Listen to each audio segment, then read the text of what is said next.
하나님은 예수님을 통해서 나타나시고 예수님은 누구를 통해서 나타나실까요? 예수님은 바로 우리 성도들을 통해서 나타나시는 분이세요. 보이지 않는 하나님을 믿는 사람들은 보이는 예수님을 믿는 것이고, 보이는 예수님은 오늘날 성도님을 통해서 나타나 보이시는 거예요. 그러니까 우리의 신앙은, 우리의 믿음은 현실이에요. 현실적으로 우리가 신앙생활을 하는 거예요. 그 현실이 바로 지금 우리의 지금 이 자리고, 이 하나님의 교회고, 이 교회의 형제 자매님들이 우리의 믿음의 현실이에요. 형제 자매님들을 통해서 하나님께서 나타나시기를 간절히 바랍니다. 오늘 히브리서 강의 세 번째 시간입니다. 히브리서 강의 세 번째 시간은 히브리서 지난 시간까지 우리가 히브리서 2장 11절까지 살펴봤습니다. 이제 이 히브리서 2장 12절부터 18절까지 말씀을 함께 보기를 원합니다. 12절부터 11절부터가 이제 그 연결되는 부분이야. 11절부터 18절까지 함께 큰 소리로 읽도록 하겠습니다. 시작. 거룩하게 하시는 자와 거룩하게 함을 입은 자들이 다 하나에서 난지라. 그러므로 형제라 부르시기를 부끄러워 아니하시고 이르시되 내가 주의 이름을 내 형제들에게 선포하고 내가 주를 교회 중에서 찬송하리라 하셨으며 또다시 내가 그를 의지하리라 하시고 또다시 볼지어다 나와 및 하나님께서 내게 주신 자녀라 하셨으니 자녀들은 혈육에 함께 속하셨으며 그것 또한 한 모양으로 혈육에 함께 속하시면 사망으로 말미암아 사망의 세력을 잡은 자 곧 마귀를 없이 하시며 또 죽기를 무수함으로 일생에 매어 종로로 사는 모든 자들을 놓아주려 하심이니 이는 실로 천사들을 붙들어 주려 하심이 아니요 오직 아브라함의 자손을 붙들어 주려 하심이라. 그러므로 저가 범사의 형제들과 같이 되심이 마땅하도다. 이는 하나님의 일에 자비하고 충성된 대제사장이 되어 백성의 죄를 구속하려 하심이라. 자기가 시험을 받아 고난을 당하셨은즉 시험 받는 자들을 능히 도우시느니라. 네, 이 히브리서는 말씀드린 대로 다른 서신서들과 조금 차이점이 있는 서신입니다. 이 히브리서는 특별히 예수 그리스도에 대해서 아주 자세하게 말씀하고 있는 성경이고, 또 이 히브리서를 통해서 우리가 예수 그리스도를 좀 더 알게 되고, 또 그분이 지금 나와 어떤 관계에 있고, 또 그분을 내가 어떻게 믿어야 하는지를 잘 가르쳐주고 있는 부분이 이 히브리서라고 생각이 됩니다. 특별히 히브리서는 예수 그리스도에 대해서 말씀하고 있습니다. 자, 우리가 그 하나님을 믿습니다. 하나님은 몇 분의 하나님이십니까? 하나님은 한 분이셔요. 한 분 하나님이 세 위격을 가지고 계신다라고 말씀을 할 수 있습니다. 그 세 위격이라는 것은 아버지 하나님, 아들 하나님, 그리고 성령 하나님. 여러분은 아버지 하나님을 믿으시고 아들 하나님을 믿으시고 성령 하나님을 믿으시죠.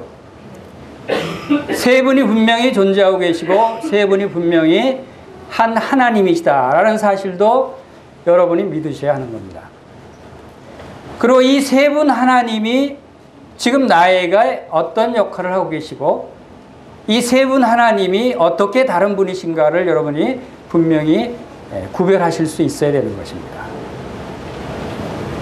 그래서 성경에는 구약 성경을 통해서 아버지 하나님, 여호와 하나님에 대해서 말씀하시고 하나님께서 우리 인간을 지으시고 우리 인간에게 나타나시는 그러한 과정들, 또 하나님의 계획들, 경륜들, 이런 것들을 선지자들을 통해서 하나님의 종들을 통해서 말씀하고 있는 것입니다.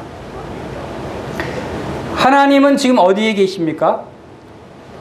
예수 그리스도는 어디에 계십니까? 성령님은 어디에 계십니까? 하나님과 그 아들 예수 그리스도와 성령님은 다르셔요. 세 위격을 가지고 계시다고 해요. 지금 존재하고 계시는 위치가 다른 것입니다. 여러분, 하나님을 바라보시기를 원하십니까? 예수 그리스도를 바라보시기를 원하십니까? 성령님을 바라보시기를 원하십니까? 하나님은 지금 어디에 계시죠? 하나님은 하나님의 거룩하신 하늘의 보좌에 계십니다. 여러분, 하나님을 바라보고 싶으시면 하늘 거룩하신 하나님의 보좌를 바라보셔야 돼요. 예수님은 어디에 계시죠? 예수님은 하나님의 보좌 우편에 앉으셨다라고 말씀하세요. 언제? 지금 우리가 그분을 바라보기 위해서는 어디를 봐야 됩니까? 하늘을 봐야 되는 거예요. 여러분, 성령을 바라보고 싶습니까? 어디를 봐야 되죠? 성령님은 우리 안에 계시기 때문에 우리 안을 들여다봐야 돼요. 우리 영으로서 우리 속 사람을 들여다봐야 성령님을 볼 수 있는 거예요. 이 히브리서는 예수 그리스도를 바라보라고 말씀하십니다. 구약 성경에 하나님께서 말씀하시고, 이제 신약 성경에서 사복음서를 통해서 그 하나님이 육신을 입으시고 나타나신 예수 그리스도가 이 땅에 오신 모습을 사복음서가 말씀해 주고 있는 거예요. 그리고 사도행전을 비롯해서 서신서들은 누구에 주목하고 있습니까? 이제 예수 그리스도가 십자가에 죽으시고 부활하셔서 하늘로 승천하신 후에 그 약속대로 보혜사 성령님을 보내주셔서 성령님이 우리에게 임하신 사건이 사도행전부터 일어나고 있습니다. 사도행전부터 시작되는 서신서들은 누구를 주목하라고 말씀하시는 거예요? 성령님을 주목하라고. 어디에 계신다고요? 우리 안에 계시다.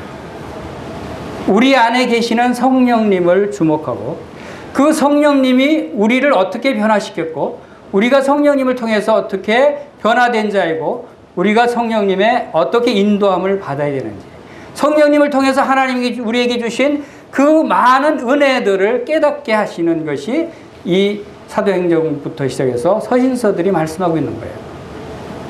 그러나 이 히브리서는 예수 그리스도를 주목하라고 말씀하십니다. 그분은 어디에 계신다고 그랬죠? 그분은 하나님의 보좌 우편에 계십니다. 예수 그리스도가 하나님 보좌 우편에 계시는 것을 바라보고, 그분의 나라가 이 땅에 속하지 아니하고 하늘나라에 속하 있다. 예수님께서 빌라도에게 신문 받을 때도 분명하게 말씀을 하셨습니다. 내 나라는 이 땅에 속한 것이 아니다. 만약에 내 나라가 이 땅에 속했다면 내 종들로 하여금 싸워서 나를 유대인들에게 잡혀가지 않게 했을 것이다. 내 나라는 이 땅에 속한 것이 아니다. 라고 분명하게 말씀하셨어요.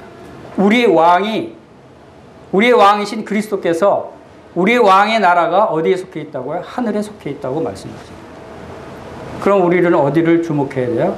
우리는 어디에 살고 있는 사람들이에요? 우리는 어느 나라 사람이에요? 우리는 하늘나라에 속해 있는 사람들이고, 이 땅에 살면서 하늘나라의 삶을 살게 하시는 것이 이 히브리서의 내용이에요. 그래서 히브리서는 예수 그리스도를 생각하라, 깊이 생각하라, 예수 그리스도를 바라보라 말씀하시는 거예요. 그것이 다른 서신서들과 조금 다른 차이점들이다. 그래서 여러분들이 시선을 어디에 돌릴 것인가를 분명하게 해야 됩니다. 여러분들이 누구를 주목할 것인가. 그러나 분명히 하나님과 아들 예수 그리스도와 성령님은 동일하신 한 분이시다는 거예요. 이러한 사실들 여러분들이 기억하면서 이 히브리서를 참고하시면 도움이 되리라고 생각이 됩니다. 또 이 히브리서는 로마서가 주된 말씀이 너희는 그리스도와 함께 죽었다라고 말씀하신다면, 골로새서에서는 너희는 그리스도와 함께 다시 살았다라고 말씀하고 있습니다. 그리고 에베소에서는 너희는 이제 그리스도와 함께 하늘에 앉혔다, 하늘에 앉아 있는 자다라고 말씀하시고, 히브리서에서는 이 큰 구원을 등한히 여기지 말라는 거예요. 이 놀라운 사실을 등한히 여기지 말라는 거예요. 그래서 로마서에서는 너희가 그리스도와 함께 죽은 자이기 때문에 너희 몸을 하나님이 기뻐하시는 거룩한 산 제사로 드리라고 말씀하시고, 골로새서에서는 너희가 살리심을 받았기 때문에 이제 위의 것을 생각하고 땅의 것을 생각하지 말라. 너희가 그리스도와 함께 하늘에 앉은 사람들이다. 에베소서는 너희가 그리스도와 함께 하늘에 안침받은 사람들이기 때문에, 너희가 하늘에 속한 사람들이기 때문에 이 땅에서 그리스도의 성품을 나타내라고 말씀하고 있어요. 그리고 이 히브리서에서는 이 큰 구원을 등한히 여기지 말고 우리의 믿음의 사도이시며 대제사장이신 예수를 깊이 생각하라 라고 3장 1절에서 말씀하고 있습니다. 우리의 믿음의 주여 온전케 하시는 예수 그리스도, 이분을 우리의 시선을 주목해야 되고 이분을 바라봐야 되고 이분을 깊이 생각하게 하는 것이 바로 이 히브리서다 하는 것을 보게 됩니다. 또 골로새서 2장 2절에서 3절에서는 바로 하나님의 비밀이 바로 이 그리스도다라고 말씀하고 있어요. 그리고 이 비밀인 그리스도, 그분 안에는 지혜와 지식의 모든 보화가 감춰져 있다. 지혜와 지식의 모든 보화가 감춰져 있는 분이 바로 이 예수 그리스도시다는 거예요. 여러분은 보험을 좋아하시죠? 보화를 좋아하시죠? 나에게는 보물섬을 발견하는 그런 기회가 없을까? 어릴 적부터 꿈꾸던 일이었어요. 어릴 적 만화를 좋아했는데 보물섬을 찾아서 해적들을 물리치고 보물섬을 차지하는 그 용감한 소년, 그것이 제 꿈이었어요. 근데 그 꿈이 이루어졌어요. 보물섬을 찾았어요. 그것도 어마어마한 광산을. 제가 강원도 삼척에서 자랐기 때문에 강원도 삼척에서는 이 보물 광산은 없고 석탄 광산밖에 없어요. 그런데 진짜 이 보물 광산을 찾았습니다. 골로새서 2장 3절에서 그 안에는 지혜와 지식의 모든 보화가 감춰져 있는 그분을 만났어요. 온 천하를 주고도 바꿀 수 없는 엄청난 보물을 가지고 계시는 분을 만난 거예요. 그분이 바로 예수 그리스도시다. 그래서 얼마나 놀라운 일인지 모릅니다. 어릴 적 제 꿈이 이루어졌어요. 이것이 하나님의 말씀에서 우리에게 증거해주고 나타내주고 있는 이 귀한 말씀입니다. 여러분, 하나님 말씀을 사모하시길 바랍니다. 하나님 말씀을 사모하고 묵상하고 연구하고 늘 가까이 하면 정말 엄청난 보물을 발견했다는 기쁨이 여러분들에게도 있을 것입니다. 어느 형제님은 이 말씀을 대하면서 얼마나 행복한지 모른다는 간증을 했어요. 진정한 행복은 바로 이 말씀 안에 있는 거예요. 예수 그리스도 안에서 우리가 진정한 행복을 찾을 수 있는 것이다 라고 하는 것을 발견하게 됩니다. 우리의 믿음은 바로 뭐라고 그랬죠? 선택하는 것이라고 그랬어요. 선택. 더 좋은 것을 선택하는 것이 우리의 믿음이에요. 더 좋은 보화를 찾는 것이 우리의 믿음이에요. 그것이 더 좋은 분, 더 좋은 예수님을 우리가 선택하는 것이 우리의 믿음이다. 그리고 또 믿음은 뭐라 그랬죠? 그 믿음은 강을 건너는 것이다 그랬어요. 이 히브리인의 의미가 뭔지를 아시죠? 히브리인의 의미가 뭐라고 그랬죠? 강을 건넌 사람들이라는 뜻이에요. 강을 건넌 사람. 믿음은 강을 건너는 거예요. 아브라함이 유프라테스 강을 건너서 하나님의 부르심을 쫓아왔듯이 이스라엘 백성들이 홍해바다를 건너서 애굽을 등지고 이제 하나님이 약속하신 땅으로 향했듯이 또 그들이 요단강을 건너서 이제 가나안 땅으로 들어갔듯이 히브리인들은 강을 건넌 역사였어요. 우리도 이제 영적인 히브리인이라고 한다면 여러분들이 이 강을 건너는 사람들이 되게 되시길 바랍니다. 우리 본문의 말씀을 보겠습니다.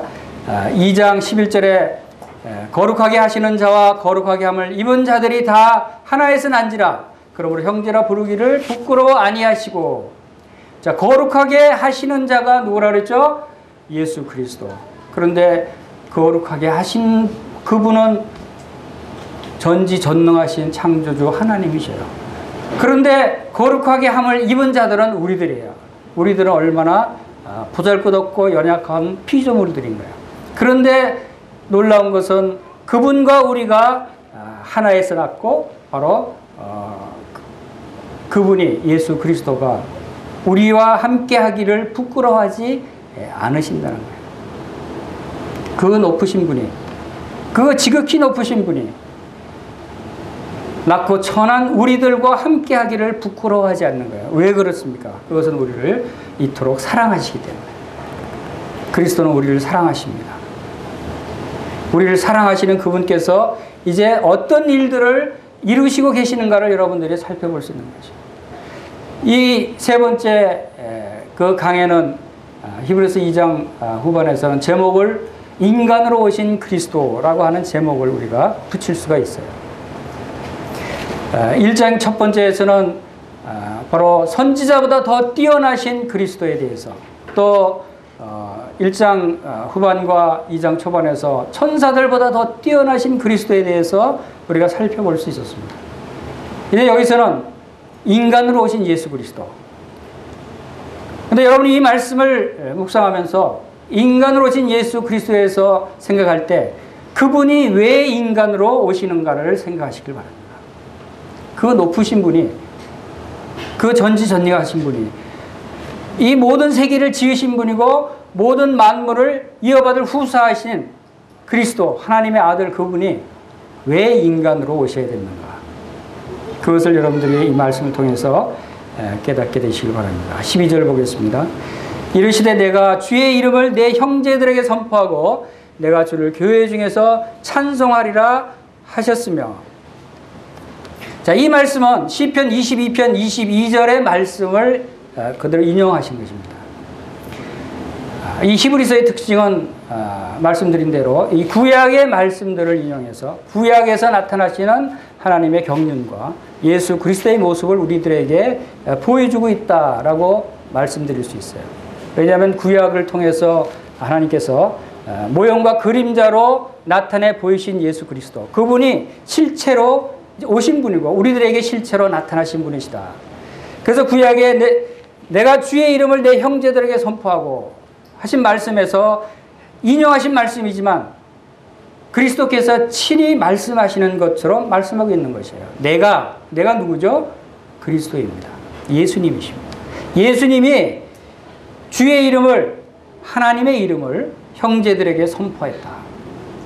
예수님은 하나님의 이름을 선포하신 분이십니다. 이 땅에 오셔서 주님은 늘 하나님의 이름을 나타내고 하나님께서 자신을 보내신 분이시고 하나님께서 자신에게 말씀하라고 말씀하신 그 말씀을 전한다고 하시고 나는 스스로 아무것도 할 수 없으나 하나님께서 친히 내 안에서 행하신다고 말씀하시고 항상 하나님을 높이시고 하나님께 영광을 돌리시는 분이 예수님이셨어요.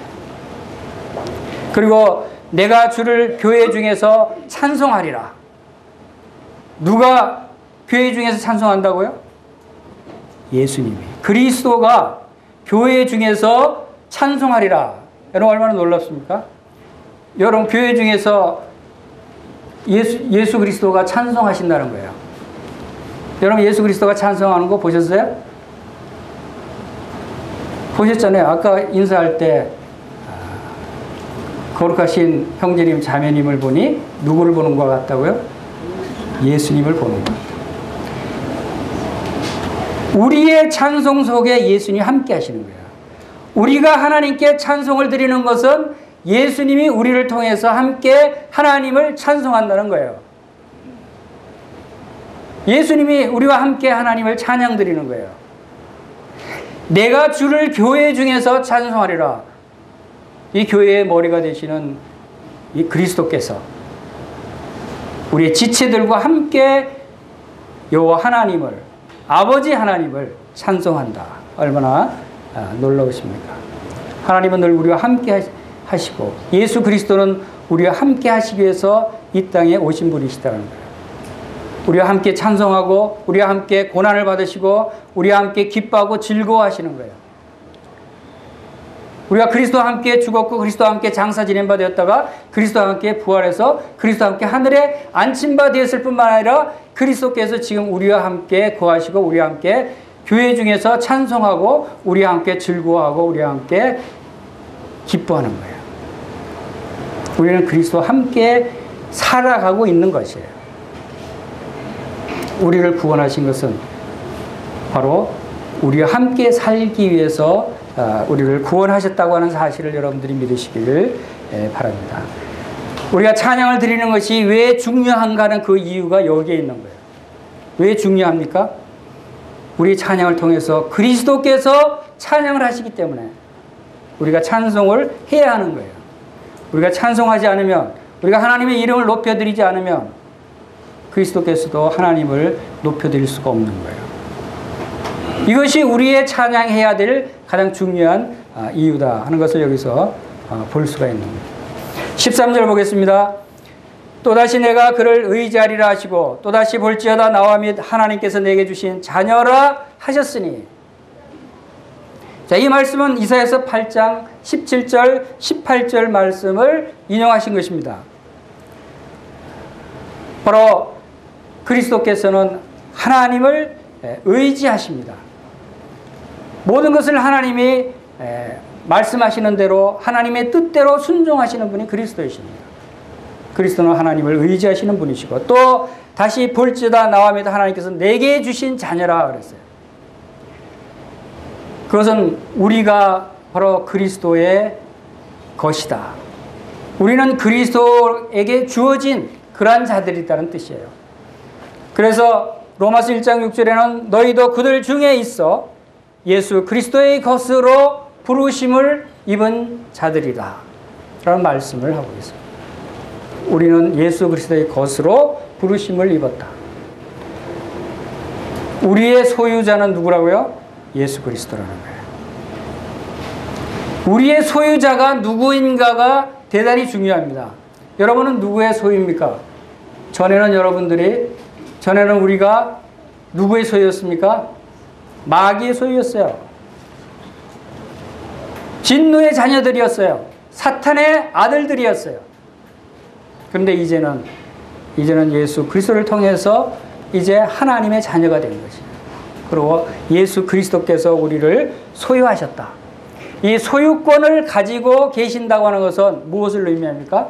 소유권을 가지고 있다고 하는 것은 자기의 소유물에 대한 책임을 지는 거예요. 자기의 소유물을 돌보고 관리하는 거예요. 자기의 소유물에 대해서 항상 사용권을 자기가 가지고 있는 거예요. 여러분 자신의 물건을 한번 생각해 보세요. 여러분의 그 자동차나 여러분의 휴대폰이나 여러분 것을 여러분이 어떻게 대합니까? 아끼지 않아요? 돌보지 않아요? 책임지지 않아요? 요즘 휴대폰 어디 잃어버릴까봐 항상 붙들고 다니고 길거리 가면서도 차에 버스 안에서도 지하철 안에서도 맨 휴대폰만 들고 다녀요. 왜 그렇게 아까운지, 왜 그렇게 애지중지하는지. 그게 보물이에요. 왜? 자기 것이니까. 거기에 많은 것들을 알 수 있으니까. 그리스도께서 우리를 소유권을 가지고 계시다는 것은 그리스도께서 우리를 돌보시고 우리를 책임지시는 거예요. 하나님이 우리를 책임지시는 거예요. 하나님이 우리를 돌보시는 거예요. 그리고 우리를 사용하실 권리가 그리스도께 있다는 거예요. 여러분 것이 아니에요. 여러분을 사용하실 분은 그리스도라시라는 거예요. 여러분들 마음대로 여러분을 사용하시면 안 되는 겁니다. 우리가 그리스도의 것이면 우리의 소유물은 누구의 것입니까? 우리의 소유물은 누구 것이 되겠어요? 우리의 소유물도 그리스도의 것이에요. 우리의 재물, 우리의 가족, 우리의 명예와 권세와 우리의 이 세상에 가지고 있는 모든 우리의 소유물이라고 생각되는 것들도 동일하게 그리스도의 것이 되는 거예요. 여러분 그것을 기억하셔야 되는 거예요. 나는 그리스도의 것인데 내 주머니에 있는 내 지갑에 있는 돈은 내 거야 라고 생각하지 마시기 바랍니다. 이것이 강을 건넌 히브리인들에게 믿는 성도들에게 꼭 필요한 자세인 것입니다. 우리 14절 보겠습니다. 14절 자녀들은 혈육에 함께 속하였음에 그도 또한 한 모양으로 혈육에 함께 속하시면 사망으로 말미암아 사망의 세력을 잡은 자 곧 마귀를 없이 하시며 또 15절입니다. 또 죽기를 무수함으로 일생에 매어 종로로 사는 모든 자를 놓아주려 하심이니 그리스도께서 육신으로 오신 이유에 대해서 또 말씀하고 계십니다. 왜 육신으로 오셨습니까? 자녀들은 혈육에 함께 속하였으며 한 모양으로 혈육에 함께 속하심은 그 이유는 마귀를 없이 하시기 위해서. 근데 그 마귀는 누굽니까? 사망의 세력을 잡은 자다. 마귀는. 근데 사망의 세력을, 그러니까 사망이 마귀의 무기죠. 그 마귀의 무기인 사망을, 그 사망을 가지고 사망을 가진 마귀를 없이 하신다는 거예요. 사망으로 말미암아 사망의 세력을 가진 마귀를 없이 하신다. 이게 무슨 뜻인지 아시겠죠? 사망을 없이 하기 위해서는 이 마귀를 없애기 위해서는 마귀의 세력을 잡은 것이 사망인데 그 사망을 없애야 되는 거예요. 사망을 먼저 죽여야 되는 거예요. 이 세상 모든 사람들이 죽음을 두려워합니다. 그래서 죽기를 무서워하기 때문에 일생이 매우 종로로 산다고 그랬어요. 그것이 모든 사람들의 현실이에요. 여러분들은 죽는 것이 두렵지 않습니까? 죽는 것이 두려운 사람은, 죽는 것이 두려운 사람이 있다면 여러분들은 아직 마귀의 세력에 잡혀있는 사람들이에요. 죽는 것이 두려운 사람. 여러분 죽음의 문제를 생각해 보시기 바랍니다. 여기서 중요한 것은 이 죽음의, 인생의 가장 중요한 문제가 이 죽음의 문제인데 이 죽음의 문제를 이 세상 역사상 어느 누구도 해결하지 못했어요. 어떤 종교 지도자도 어떤 종교의 창시자도 이 죽음의 문제는 해결하지 못하고 다 이 죽음을 당했다는 거예요. 그러나 놀라운 것은 이 죽음의 문제를 해결하신 분이 딱 한 사람이 있었어요. 그분이 바로 예수 그리스도시다. 예수 그리스도는 바로 요한복음 11장 25절에서 뭐라고 말씀했어요? 나는 부활이요 생명이니 나를 믿는 자는 죽어도 살겠고 살아서 나를 믿는 자는 영원히 죽지 아니하리라. 내가 이것을 믿느냐라고 말씀하셨어요. 여러분 이 말씀을 믿으세요? 대답이 없으니 보니까 아직 안 믿으시는 거예요. 주님이 분명히 내가 이것을 믿느냐라고 물어보셨어요. 여러분 살아서 예수님 믿었죠? 여러분 이제 영원히 죽지 않습니까?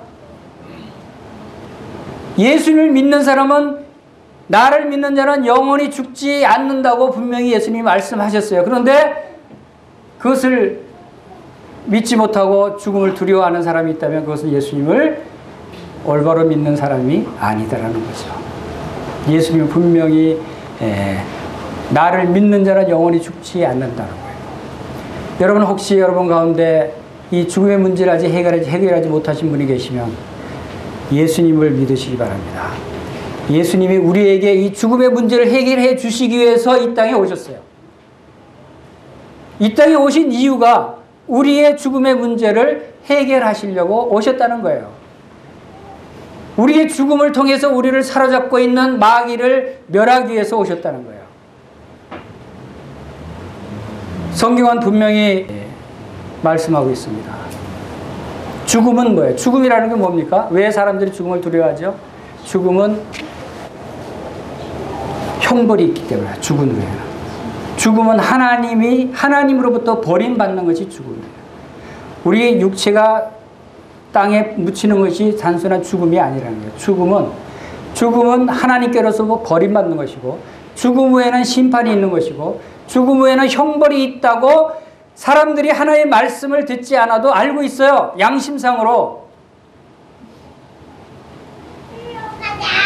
사람이 한 번 죽는 것은 정하신 것이요, 죽음에는 하나님의 심판이 있으리라고 하는 이 말씀을 가르쳐주지 않아도 사람들은 알고 있어요. 죽음 후에는 심판이 있다는 거예요. 그래서 두려워하는 거예요. 무서워하는 거예요. 그 양심의 힘이 자신들이 죄인이라는 것을 알고 죄의 형벌이 있다는 것을 알고, 두려움이 있는 것은 형벌이 있기 때문에 두려움이 있다고 말씀하시는 거죠. 그러나 놀라운 것은 예수 그리스도께서 이 문제를 해결하셨다는 것입니다.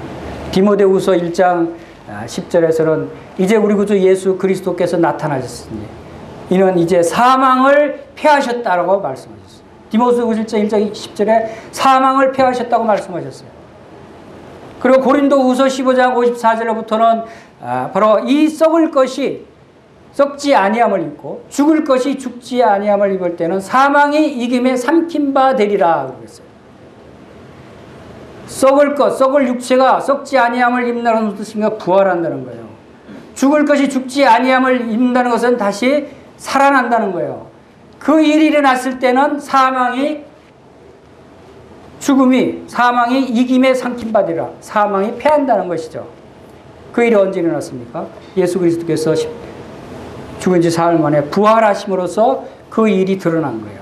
사망이 이제 이김에 삼킨 바 된 것이에요. 그래서 55절에서는 사망아 너의 이기는 것이 어디 있느냐? 사망아 네가 쏘는 것이 어디 있느냐? 사망이 이제 이길 수 없다는 거예요. 사망이 쏘는 것은 죄요, 죄의 권능은 율법이라고 그랬어요. 사망이 왜 우리를 지배합니까? 사망은 우리가 죄를 지었기 때문에. 왜? 죄의 값은 사망이라는 율법에 의해서 사망이 쏘는 것은 죄고 죄의 권능은 율법이다 그랬어요. 이 율법 때문에 우리가 사망을 당하는 거예요. 우리가 죄 때문에. 이것을 그리고 이어서 우리 주 예수 그리스도로 말미암아 우리에게 이김을 주시는 하나님께 감사하노라. 우리에게는 이것으로부터 이 사망으로부터 이김을 주셨어요. 예수 그리스도로 말미암아. 그리고 로마서에서는 로마서 6장 17절에서는 너희가 전에는 죄의 종이더니 이제는 죄로부터 해방되어서 의의 종이 되었다라고 말씀하시고 있어요. 그래서 로마서 7장 6절에서는 이제는 너희가 얽매였던 것에 대해서 죽었고 율법에서 벗어났다라고 말씀합니다. 그리고 이어서 로마서 8장 2절에서는 이는 그리스도 예수 안에 있는 생명의 성령의 법이 죄와 사망의 법에서 너희를 해방하였습니다. 자, 이 말씀들이 쭉 무엇을 말하고 있습니까? 사망에 대해서 뭐라고 말씀했어요? 사망은 패해졌다는 거예요. 죄에 대해서는 뭐라고 말씀하고 있습니까? 우리가 죄의 종이었더니 이제는 해방되었다는 거예요. 죄에 대해서 우리가 죽었기 때문에. 율법에 대해서 뭐라고 말씀하십니까? 율법에 대해서는 에베소서 2장 15절에서 율법을 자기 육체로 패하셨으니 라고 말씀하셨어요. 율법도 패하셨어요. 그리고 마귀에 대해서는 뭐라고 말씀하십니까? 마귀를 멸하셨다고 말씀하고 있어요. 사망이 패해지고 이제 죄로부터 우리가 해방되었고 율법을 패해졌고 마귀가 멸해졌어요. 여러분 이제 뭐가 무서워요? 우리가 가장 두려워했던 그러한 존재들이 이제 다 패해졌고 우리가 그들로부터 해방되었다고 분명히 성경은 말씀하고 있는 거예요. 이것이 우리의 놀라운 은혜고 축복인 것입니다. 히브리인은 강을 건넌 사람들이라고 했어요. 이제 영적인 히브리인 그리스도인들은 죽음의 강을 건넌 사람들이에요. 죽음의 강을 건넌 사람들이다.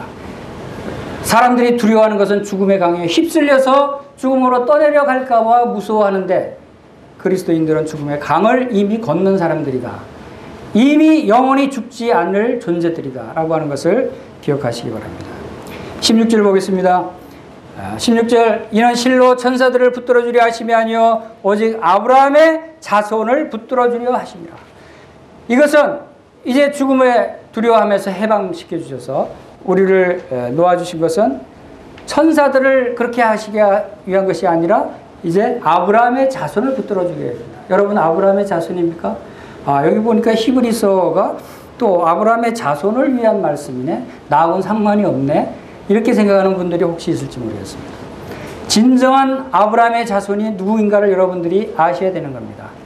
여러분 베드로전서 2장 9절에서 오직 너희는 택하신 족속이요 왕같은 제사장이요 거룩한 나라요 그의 소유된 백성이다 라고 말씀하고 있죠. 누구에게 이 말씀하셨어요? 누구에게 말씀하셨어요? 성도들에게 말씀하셨어요. 그런데 택하신 족속은 누구예요? 택하신 족속은 히브리 족속이에요. 왕같은 제사장들은 누구예요? 히브리인 중에 레위 제사장들을 얘기하는 거예요. 거룩한 나라는 어느 나라예요? 이스라엘 나라예요. 그의 소유된 백성은 누구예요? 이스라엘 백성들이에요. 그런데 우리가 바로 택하신 족속인 히브리 족속이라는 것이고 우리가 바로 왕같은 제사장들이라는 것이고 우리가 바로 거룩한 나라 이스라엘 나라라는 것이고 우리가 그의 소유된 백성 이스라엘 백성이다 라고 하는 뜻이에요. 그것이 바로 로마서 2장 28절에 나와 있는 말씀대로 너희가 표면적 유대인이 유대인이 아니고 표면적 할례가 할례가 아니고 이면적 유대인이 진정한 유대인이다라고 말씀하신 대로 진정한 유대인이 누구냐면 이스라엘 백성이 아니고 오늘날 성도들이다. 진정한 히브리인들이 누구냐? 그것은 갈라디아서 3장 29절에서 너희가 그리스도께 속한 자면 아브라함의 자손이요 약속대로 유업을 이을 자니라 그랬어요. 아브라함의 예수 그리스도께 속한 자면 아브라함의 자손이요 약속대로 유업을 이을 자니라 라고 말씀하고 있어요. 여러분 예수 그리스도께 속한 사람들입니까? 예수 그리스도를 믿는 사람들이에요? 그러면 아브라함의 자손이라고 해요. 아브라함의 자손이 누구죠? 히브리족이에요. 진정한 히브리인이 성도들이라는 거예요. 그래서 참 히브리인은 오늘날 우리 성도들이고 참 이스라엘 백성은 바로 오늘날 성도들이다. 우리들이다라는 거예요.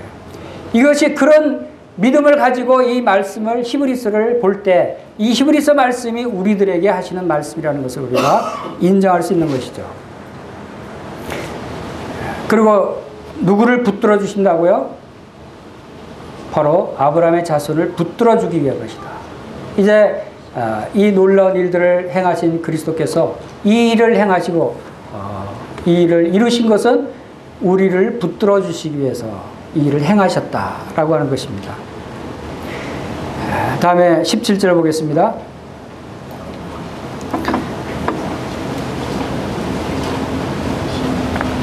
그러므로 저가 범사의 형제들과 같이 되심이 마땅하도다.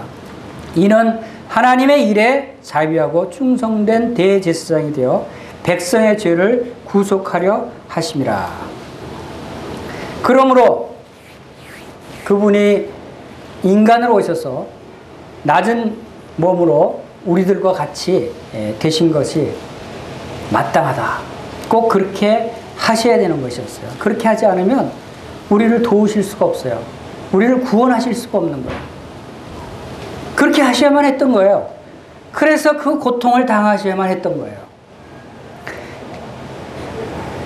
그것은 왜 그러셨다고 그랬죠? 하나님의 일에 자비하고 충성된 대제사장이 되어 백성들의 죄를 구속하려 하십니다. 여기 대제사장이 나옵니다.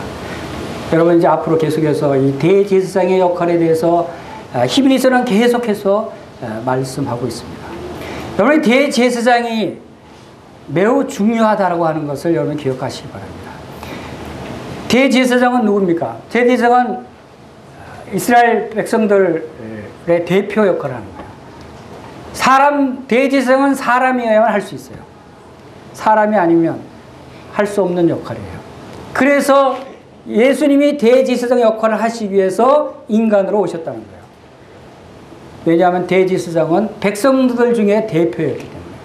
그래서 1년에 1차씩 대제사장은 이스라엘의 모든 죄들을 다 짊어진 그 희생 제물을 피를 가지고 1년에 1차씩 바로 성소를 지나서 지성소에 속죄소에 가서 백성들의 죄를 속하는 피를 뿌리는 일을 행했습니다. 하나님 앞에 나아갈 수 있는, 하나님 임재 가운데 나아갈 수 있는 유일한 분이 그때 대제사장이었습니다. 대제사장이 없이는 백성들의 죄를 용서할 수가 없는 거예요. 백성들을 도울 수가 없는 거예요. 그 인간들의 죄를 대신해서 대표자로 하나님 앞에 나서는 분이 대제사장인데, 예수 그리스도께서 우리의 대제사장이 되셨다라고 하는 사실이 여기 말씀하고 있습니다. 자, 이것은 왜 히브리서에서 구약의 이스라엘 백성들의 성막에서 성전에서 대제사장 역할을 하던 이스라엘의 대제사장이 있었지만, 이제 오늘날 영적으로 우리의 대제사장이 왜 필요한가? 대제사장이 왜 필요해요? 이것을 우리가 발견할 수 있어야 되는 거예요. 지금 예수 그리스도가 나에게 누구이신가? 예수 그리스도가 2000년 전에 우리 죄를 모든 담당하시고 십자가에 죽으셨어요. 그분은 그 놀라운 일들을 이루셨어요. 그리고 우리가 그분을 믿고 죄 사함을 받고 구속을 받았어요. 그리고 이제 하나님의 자녀로 그리스도인으로 살아가고 있어요. 우리가 살아가고 있는 현재에 우리에게 가장 필요한 분이 누군지 아세요? 대제사장이 있어야 되는 거예요. 왜? 우리가 살아가면서 짓게 되는 허물과 죄들, 이 문제들을 어떻게 해결할 거예요? 이스라엘 백성들에게 대제사장이 있었던 것은 그들이 유월절을 거쳐서 홍해바다를 건너서 광야길을 행할 때부터 대제사장이 필요했던 거예요. 왜냐하면 그들이 광야길을 행하면서 짓게 되는 많은 범죄들, 이런 부분들을 해결하실 분이 있어야 되는 거예요. 그것이 대제사장의 역할이에요. 오늘 구원받은 성도들에게도 이와 같은 우리의 성도의 삶을 살아가면서 필요한 죄를 용서하는 일이나 우리를 도와주시는 일이나 우리의 필요를 공급하시는 이 모든 일들을 해주실 대제사장의 역할을 하실 분이 있어야 한다는 거예요. 그분이 예수 그리스도시라는 거예요. 그분이 히브리서 9장 24절 우리 함께 보겠습니다. 히브리서 9장 24절에 보면은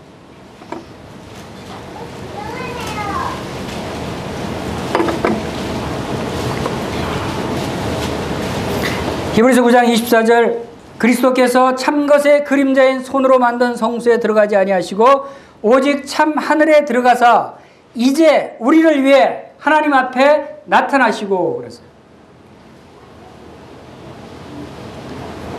참것의 그림자였어요. 과거의 대제사장으로. 그러나 이제는 참것, 그것은 참 하늘에, 참 성소에, 참 지성소에 들어가셔서 누구를 위해서 하나님 앞에 나타나셨다고요? 우리를 위해서. 언제요? 이제. 지금 우리를 위해서 하나님 앞에 나타나셔서 우리의 대제사장 역할을 하시는 분이 계셔야 하는 거예요. 그분이 예수 그리스도시라는 거예요. 그분이 자비하고 충성된 대제사장이 돼서 우리의 백성의 죄를 구속하려 하십니다. 그래서 요한 1서 1장 9절에서는 만일 우리가 우리 죄를 자백하면 저는 미쁘시고 의로우사 우리 죄를 사하시며 모든 불의에서 우리를 깨끗하게 하실 것이요. 우리가 죄를 자백하면 우리의 현재 짓게 되는 이런 모든 일들을 용서하실 분이 있어야 되는 거예요. 용서하실 근거가 있어야 되는 거예요. 그것이 우리의 대제사장이 지금 우리를 위해서 하나님 앞에 그 일을 하시는 거예요. 이 대제사장이 되시기 위해서 그리스도는 이 인간으로 오셨다라고 하는 사실 여러분들이 기억하시길 바랍니다. 마지막으로 18절 보겠습니다. 18절, 자기가 시험을 받아 고난을 당하셨은즉 시험 받는 자들을 능히 도우시느니라. 얼마나 놀라우십니까? 그리스도께서 인간으로 오신 이유 중에 하나가 또 있습니다. 왜? 우리를 도우시기 위해서. 우리를 돕기 위해서는 우리의 사정을 알아야 돼요. 우리의 체질을 알아야 돼요. 우리가 어느 정도 연약한지, 어느 정도 강한지, 우리가 어떤 성품을 가졌는지 경험해 봐야 되지 않겠어요? 우리가 상대방을 상대방 같은 일을 당해보지 않으면 이해하지 못하잖아요. 상대방의 고난을 내가 당해보지 않으면 내가 그 고난을 이해할 수 없어요. 주님은 우리를 도우시기 위해서 이 땅에 오셔서 시험을 받으시고 고난을 당하셨다는 거예요. 왜? 우리를 도우시기 위해서. 얼마나 고마우신 분이에요. 얼마나 자비로우신 분이에요. 얼마나 자상하신 분이에요. 예수님이 시험 받아서 우리와 똑같이 굶주림도 당하시고 피곤하시기도 하시고 채찍에 맞으시기도 하고 모욕도 당하셨어요. 조롱도 받으셨어요. 죽음의 위협을 당하시기도 했어요. 실제 십자가에서 그 고통을 당하시면서 엘리 엘리 라마 사박다니, 나의 하나님 어찌하여 나를 버리시나이까 하는 고통과 절규를 외치시기까지 하셨어요. 우리가 당하는 고통보다 더 많은 고통을 당하시고 시험을 당하셨어요. 그분이 우리를 능히 도우신다는 거예요. 여러분, 굶주림을 당할 때 예수님을 생각해 보시기 바랍니다. 예수님은 나보다 더 굶주림을 40일 동안 굶주림을 당해보셨어요. 여러분, 수치와 모욕을 당하고 억울한 일을 당했을 때 예수님을 생각해 보시기 바랍니다.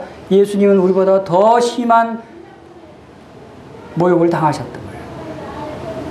여러분이 가난해서 어려움이 됩니까? 여러분보다 더 가난하셨던 분이 예수님이셨어요. 예수님은 우리의 사정을 아시는 분이시다. 그래서 고린도전서 10장 13절에서는 사람이 감당할 시험 밖에는 너에게 당한 것이 없다. 왜냐하면 오직 하나님은 미쁘사 너희가 감당치 못할 시험 당함을 허락하지 않으신다는 거예요. 왜냐하면 시험 당할 쯤에 피할 기술을 내시는데, 왜냐하면 우리가 이 시험을 당할 수 있는지 당할 수 없는지 우리 각각 개인의 사정을 주님은 다 아시기 때문에, 왜? 주님은 다 당해보셨기 때문에. 그래서 당하지 못할 시험이 우리 앞에 닥치면, 너에게는 이 시험이 너무 심해서 당하기 어렵겠구나, 피할 길을 주신다는 거예요. 여러분, 걱정하지 마시기 바랍니다. 어떤 어려움이 닥쳐와도 여러분들에게는 여러분 사정을 아시는 주님께서 내가 이것을 감당치 못할 시험일 것 같으면 피할 길을 분명히 주시는 주님이시다 라는 사실 여러분들이 믿으시길 바랍니다. 주님은 바로 이렇게 인간으로 낮은 천한 모습으로 오신 것은 바로 우리를 도우시기 위해서, 우리를 죽음으로부터 해방하시기 위해서, 또 우리가 사탄을 멸하시기 위해서, 또 우리를 도우시기 위해서, 우리의 대제사장이 되시기 위해서 이 땅에 인간으로 오셨던 그리스도시다 라고 하는 사실을 여러분들이 믿으시기를 바랍니다. 우리 다 같이 기도하시겠습니다.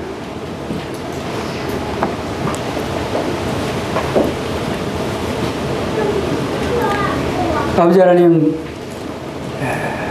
저희들 사랑하시는 아버지 하나님의 그 놀라우신 은혜와 사랑이 이제 우리 주 예수 그리스도를 낳고 전한 이 땅에 보내시게 하시고, 우리를 도우시기 위해서, 우리의 죄를 구속하시기 위해서, 우리를 사망의 권세로부터 해방시키시기 위해서 주님께서 친히 낮고 천한 모습으로 우리와 같이 시험을 받으시고 고난을 받으시고 우리와 함께 되신 주님의 이 그거 놀라우신 사랑을 이 시간 감사를 드립니다. 이제 저희들에게는 우리를 도우시는, 우리의 죄를 용서하시는 참 하늘의 하나님 앞에 계시는 우리의 대제사장이 계심을 인해서 참으로 감사를 드립니다. 모든 것을 우리 주 예수 그리스도의 귀하신 이름으로 감사하며 기도하옵나이다. 아멘.